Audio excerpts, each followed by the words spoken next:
আমুকে আমুক কৰিয়ে শিকালে এইবিলাক লেপৰ তলৰ পৰা ফেচবুক ছ'চিয়েল মিডিয়াৰ যোগেৰে এইবিলাক পাতি থকা কথা এদান গায়ন বায়ন হবে সভা জয় কৰে পুত্ৰ নাট্য গণে ৰসিকৰ মন ভৱিষ্যত এজন ইঞ্জিনিয়াৰ হৈ এজন ডক্টৰ হৈ কেতিয়াও আপোনাৰ কাৰণে নতুনকৈ এখন বৃদ্ধাশ্ৰমত মাক দেউতাকৰ কাৰণে দুখন বিচনা বুকিং কৰি দিব নোৱাৰে পাৰিব নেকি আমি আমাৰ সেই প্ৰমাণ পত্ৰখন ক'ৰ পৰা পাম মানুহ নামত যে ভাল মানুহ এজন ভাল ল'ৰা এগৰাকী কাজিৰঙা অভয়াৰণ্যৰ মাজেদি ৰাতি 1 বজাত অকলে স্কুটিখন লৈ আহিবলৈ ভয় লাগে কৃষ্ণ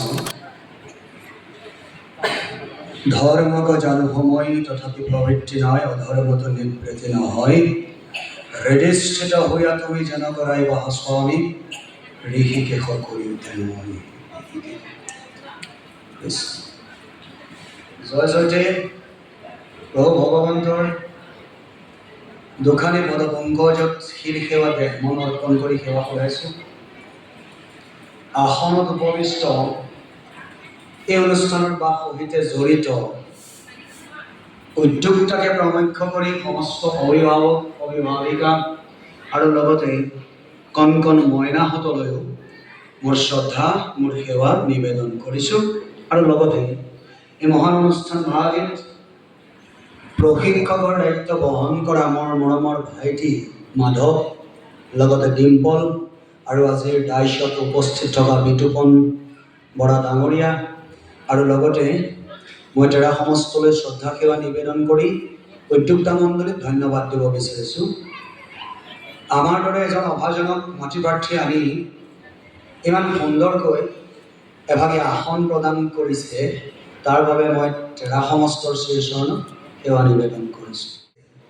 ডাঙৰজনৰ প্ৰতি ভক্তি বয়সস্থজনক কৰা সন্মান দৰিদ্ৰৰ প্ৰতি হোৱা আৱেগ বোকাটোৰজনৰ প্ৰতি হোৱা কৰোণা সকলোবিলাক সংমিশ্ৰণ ঘটি থকাকেই আধ্যাত্মিক চেতনা বুলি কোৱা হয় গতিকে শিশুসকলক যেতিয়া এনেকুৱা গুৰু ভক্তিৰ পথত হৰি ভক্তিৰ পথত ডাঙৰজনক সন্মান কৰিব পৰাৰ পথত এনেকুৱা বহল অনুষ্ঠানবিলাকৰ পৰা যিমানে শিক্ষাদান প্ৰদান কৰিব জানিব আপোনাৰ ল'ৰাজন ভৱিষ্যত এজন ইঞ্জিনিয়াৰ হৈ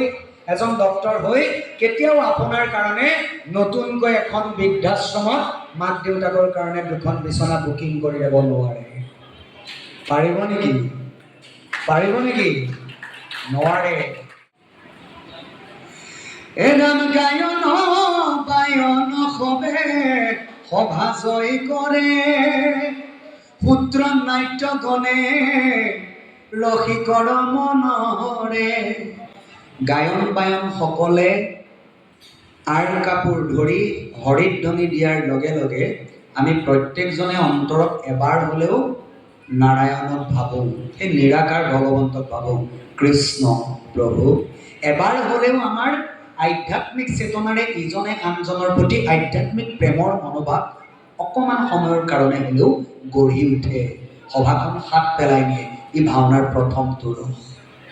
পুত্ৰ নাট্যগণে ৰসিকৰ মনোহৰে